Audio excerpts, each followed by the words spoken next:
on a fat loss phase, your mind, your brain, you need to be in complete control of it.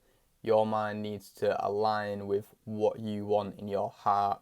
They have to both be aiming for the same thing. And I know that, of course, like if my heart wants it, then my mind wants it. But it's deeper than that. If you understand me, it's you need to truly prepare yourself mentally, because on them dark days that you might not have faced yet, on them dark days, like shit will get fucked. So you really need to train your brain into really needing this physique that you want, or this it could not even be in fitness. I mean, I'm here preaching fitness, but it could be it matters with anything. You know, your mind and your heart has to be in complete correlation. The human brain has two major driving factors. So everything that we do is it is for the purpose of these two things, for survival and for reproduction. So obviously, like your friends and all of that you want to be with them for survival, because the more friends, the more family, the more alliances that you have with people, the higher your rate of survival will be. And then obviously that also it fits in with reproduction. Like the most money that you have, the most things, the most resources that you have, increases your chance of reproduction. But how does this link in with fitness? With calories, especially in a calorie deficit, it only matters in a calorie deficit. You know, if you're on a bulk, if you're on a calorie surplus, which I know if you're watching this video, you probably wish you was, because you know, calorie deficit, it's not very nice. Like, let's be honest. But so yeah, what goes on in your mind is, because our minds, like obviously they've changed and stuff, but not really. Like we are the same species that was around fucking however long ago they were around. Like our brains are still wired for the same purposes. So when you're limiting food and restricting food every single day for a period of time, which is how you obviously lose body fat, your brain starts to go into a bit of a panic mode, and it's just searching for food. This only happens, you know, when you've been actually dieting down. Like let's say if you're 20% body fat and you get down to 15%, you know, it will be pretty smooth. Like you won't really to the fullest degree experience any symptoms of your mind fighting against your desire.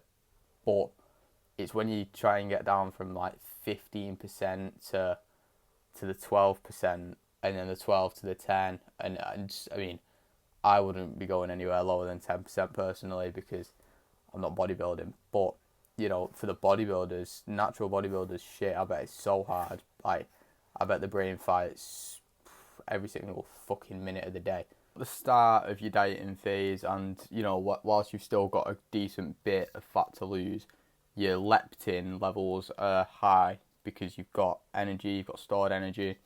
You know, you can use that stored energy, which is obvious. So that's how you lose actual fat. I hope I'm not misfeeding you here, but yeah. So your leptin is higher, which is like the I'm full hormone, basically. So you don't need food because of leptin. But when you've been dieting down, then ghrelin starts to fight, and ghrelin is the feed me hormone, pretty much. So ghrelin starts to fight, and you're there thinking, fuck, you know, what do I do now?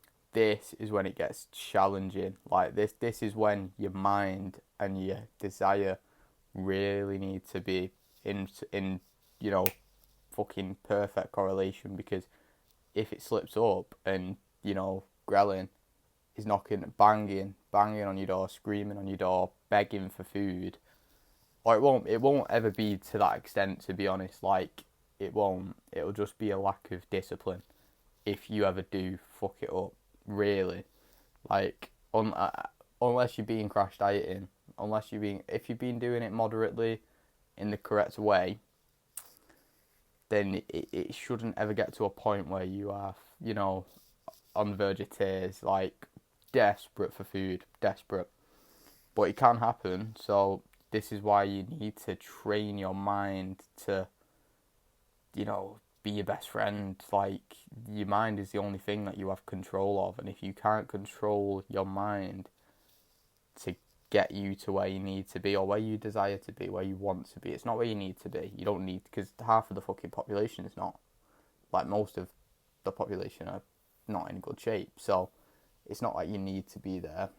But it gives you that edge, and it gives you that advantage, and it's also personal. Like, who doesn't want to look better, But there is things and there is actions that you have to do and actions that you have to take in order for your mind and your goal to be on the same page. Like, so you have to give things up. You have to be content. You have to be fine with putting your goal and your purpose in front of the shit things. Like, or not shit things, but the enjoyable things. In fact, the best things, really. Like going out for a meal with your girlfriend. You might do that every week. I mean, and to be fair, that one is the only one that I'm going to say which is kind of acceptable, because let's say you go to a decent restaurant, you're going to take your girlfriend out, so you're not going to go to you're not going to go to McDonald's where it's all junk and all crap food. You're going to go to a nice place where there will be nice options. You just have to be able to control what you order at a place with your girlfriend. But you do have to give up, let's say you're a man, you have to give up going out to the club and going out to the pub with your mates. Like, you have to give that up, and you just have to accept that from the get-go. Like, if you want change, you have to change. It's that simple. You can't expect, okay, yeah, I'm going to get fucking shredded, I'm going to look very good, but then do the same actions that you've been doing for the past 2 years. It could even be missing out on family dinners and shit like that, like stuff you don't want to do, but in the long run, it's worth it, really. It's so worth it. Like, would you rather go and have a curry with your family, or would you rather look good for life? Because once you get to this position that you desire to be at, like, you know how to do it, you know what you need to do, you've done it, so you have the confidence to do it again. Like, you have the confidence to just live it. You've earned it, you deserve it. You've given up these bad things that have put you in a bad position, that have got you that little gut. You've lost the gut. But the only way that you lose this shit is by your own actions. So any person that is in shape and is lean and looks how you want to look, they deserve it. It's not luck, it's control. It's complete control over the mind and over their eating habits. Now I'm going to go over 2 things which are very necessary to know and to understand, so that you get to your goal that you want. So the first thing that we just need to make sure we're doing is not trying to rush it, because let's say you've probably never tracked calories before, or you've just started like maybe a month or a month and a half ago, and you've got loads of motivation. You might have got the discipline, you might have it, to be fair, like you probably do. If you've been dieting for a month, like, you are pretty disciplined, you've got that. So, but what you need to know is, don't crash diet. Like, you can't, because this is when your brain is so against you, because it's begging for a refeed. Like, if you crash diet, it is inevitable that you're gonna fucking eat 10 pan of chocolates. Like, if they're there and it gets to fucking 2 in the morning and it's a weekend and some reason you're in the kitchen.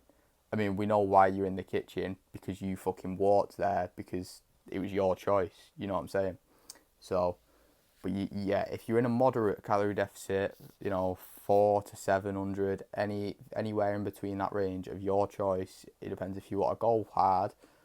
I mean, I'm getting at the point of kind of take it a bit slower, take it a bit chilled. I lose 0.8 kilo a week, so it's kind of chilled, and that works for me though. That works for me. Like, 0.5 kilo might be. It depends how lean you are and stuff, but 0.5 kilo could be too much of a restriction for you. And then if it is, you've got to take it even slower. Like you develop and you learn what works for you over time of doing it. But yeah, you can't go into anywhere bigger than an 800 calorie deficit at all, because do that for 3 weeks and your mind is screaming at you, fucking, we need food. We because it's scared of survival. Like it doesn't. It thinks there's a drought of food. Like, you know. So you've got to moderate calorie deficit. You still got to feed your body with the correct foods, the correct micro and macro nutrients, and you've just got to stay fucking mentally focused and mentally happy as well. Because if you're doing this and you're upset and you're a bit depressed, then it just doesn't work for you. Like that's the clearest sign. If your mental health is gone decreased, has plummeted whilst dieting, then you're fucking filling your food, you're filling your body with good food, good nutrients. Really, your mental health should go up. It should rocket. Like, so if you are in a bad place whilst dieting, that is the biggest factor and the biggest sign of, okay, let me still keep dieting because I'm not at the point where I need to, but let me just diet on a little bit more calories, 200 more calories, and get used to dieting on 200 more calories. And then when I start to plateau and I've built up more discipline from this 2 to 3 week period on 200 plus more calories, after that 3 weeks you will plateau, so you'll need to relower the calories, but the mental discipline will be there. Like, you'll have built it up, so you've got it. But you must understand as well, that the mission that you're on, the thing that you want, to complete, whether it's the body, whether it's the fucking job, whether it's the course, whatever it is, you have to understand that the fulfillment and the pride that you will have once completing the task, once doing the task, once smashing the task out, will be so much more beneficial, and you'll be so much more fulfilled, so much more happy with yourself and proud of yourself. Like, are you proud of yourself? It's a deep question, but are you proud of yourself? The fucking just underlying ego that you'll have because you know what you can do, what you're capable of, that will fucking really make you a new man. But there's so much short-term pleasure that you can indulge in, that you can get at the fucking snap of your finger. Let's say food. You can just go to the shop and go and get some donuts. You go to a little bakery. You can go on Uber Eats. You can do all of this, and it is gratification. It's good. It's happy. It makes you feel good in that second, in that bite, in that fucking sip. It makes you feel good. It makes you feel amazing. But the fulfillment and the fucking, you don't feel that. You don't feel pride. You don't feel proud of yourself. Like, I know personally, when I have a bite of a donut, I regret. I have regret. And if you are serious about your goal as well, you will have the exact same regret. You'll feel the same exact way I feel. Like, if I fuck up, if I have a fucking drink, if I have a pint, the next day you oh, fuck. Why did I do that? Like, what possessed me? What fucking got into me? But it's because it's just the brain, it's the brain, your own fucking brain. It's just wants that fix. It don't feel happy right now on the journey, or it does. It loves the journey, but sometimes the journey's challenging, and it wants a day off. It wants a night off, and these don't happen every night. Like, let's say it happens once a month, but imagine if it didn't happen once a month. And it's okay to happen once a month, like, if you limit it, but a lot of people, and this has happened to me previously in the past, like when I've been on my goals, it is only one night a month, but in that one night, it's like you just go wild because you've already done a little bit, so you're just like, okay, I may as well fully commit. Now I've fucked it up, I may as well fully fuck it up. And that is just the brain, And that, you know, this is why you need to fully train the brain. Train the brain. You just need to wire your brain to, you know, the long-term goal, the long-term fucking thing that you want. And it will come, because if you are putting in this effort every day, all the time, and you're actually not messing up at all, you're just steady with it, you deserve it, you know, I've already said this, you deserve it. And it will come, it will pay off, 100% it will. You just got to trust the fucking process, trust the journey, trust your heart. You know, your heart wants it. You just got to go with it, let your heart do its thing, let your brain just follow your heart, and you'll get there. You'll easily get there. But thank you for watching. I hope you enjoyed my little theory, you know. And peace, boys.